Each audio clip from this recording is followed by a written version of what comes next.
Brothers కుటుంబం introduction look వచ్చింది కదా. అవునవును.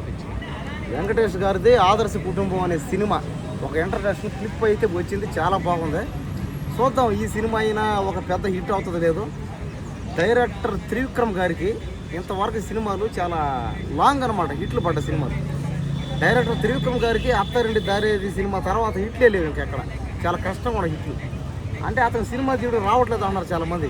అతను పాతకాలం మైండ్ సెట్లో ఉన్నాడు, ఇక్కడంతా కొత్తదనం ఉంది, ట్రెండ్ తగ్గట్టు బాగట్లేదు అని చాలామంది అయితే అన్నారు. సరే చూద్దాం ఈ సినిమాతో నా హిట్ అవుతుందో లేదో. ఇప్పుడు ప్రజెంట్ వెంకటేష్ గారు అయితే పెద్ద పెద్ద హిట్లన్నీ ఉన్నాయి. మన తీసిన మనశంకర వరప్రసాద్ అనే సినిమాలో వెంకటేష్ గారు లాస్ట్లో ఒక అరగంట వచ్చిపోయారు. దానికి సినిమా రేంజ్ మారిపోయింది అంతే ఎక్కడిదక్కడ.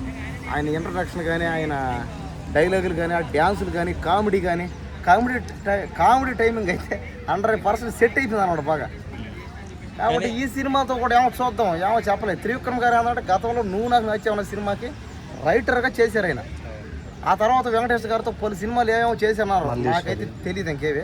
ఇప్పుడు వెంకటేష్ గారిని పెట్టి డైరెక్షన్ అయితే చేస్తున్నాడు ఆయన చాలా ఏళ్ళ తర్వాత గ్యాప్లు. చూద్దాం ఈ సినిమా ఆయన హిట్ అవుతుందో లేదా పట్టు అవుతుందో, ఇంకా అంతా ఓల్డ్ చేసే కష్టం మీద ఉంటుంది. నాకు తెలిసినంత వరకు త్రివిక్రమ్ గారు అయితే పాత మైండ్ సెట్లో ఉన్నాడు అనిపిస్తున్నారు, అంటే కొత్తగా మైండ్ సెట్ అయితే లేదు అతనికి. సో వెంకటేష్ ఎందుకు ఛాన్స్ ఇచ్చారనుకోవాలి. ఆల్రెడీ ఇప్పుడు అనిల్ రావిపూడితో చేస్తున్నాడు, అవును, ఇప్పుడు ఆదర్శ కుటుంబం అని చేస్తున్నాడు. అవును, ఈసారి ఏమన్నా హిట్ ఎక్స్పెక్ట్ చేయొచ్చు.